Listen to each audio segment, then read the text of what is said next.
Hello, Informatics 190 class.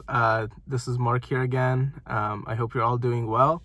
This is the interview video for week 4, and I have my girlfriend again here this week. Last week, her and I talked about habits that she would like to take on and change, and she mentioned drinking water as you all saw in the video.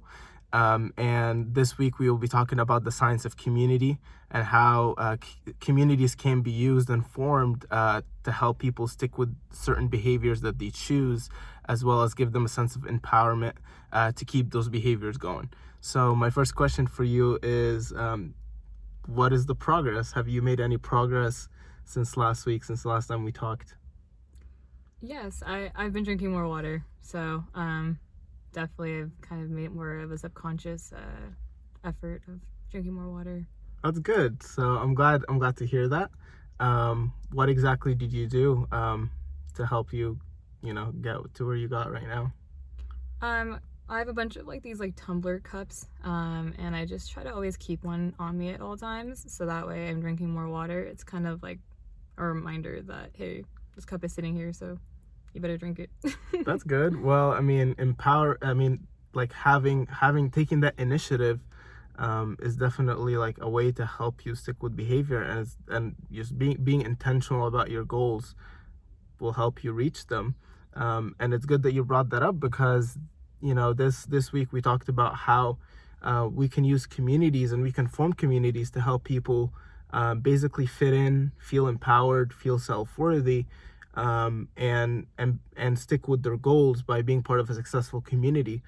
For example, when people are trying to quit a certain substance after addiction, not only are they put in rehabs, they're usually put as part of a support group, and that support group basically stays with them for the rest of their lives. I mean, these are people that they can, text or call or meet up with and talk about anything really, not just things that are addiction related or recovery related.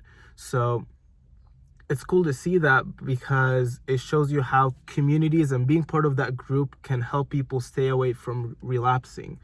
And even if they get cravings of using that substance again, by just making that phone call and reaching out to someone, it almost like, I don't know what the statistic is, but it's very powerful when you hear about people sharing their stories. It's usually that phone call that stops somebody from relapsing.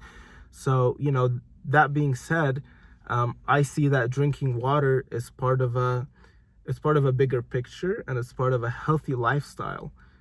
So given that it's part of a healthy lifestyle, how do you feel like you can be part of a community or be part of a group that can make you always intentional about your health and about staying hydrated and eating healthy and all that stuff?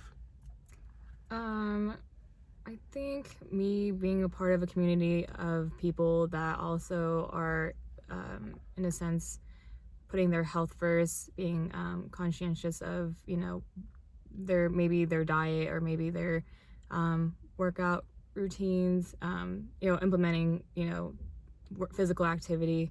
I think that's extremely important. I tend to, surround myself with people that have good eating habits, and also good,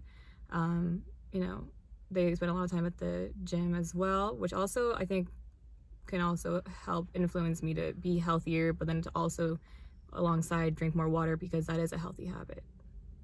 Yeah, definitely. It's just like, last week or the week before, how we've been just meeting people at the gym that also have started working out again since it started opening, and we basically just exchange numbers, and we text them and work out with them.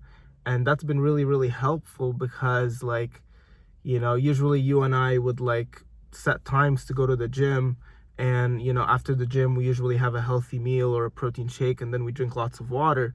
But as we've seen, sometimes it'll be Tuesday evening, after a day of work or study, and then we get lazy and then we don't go.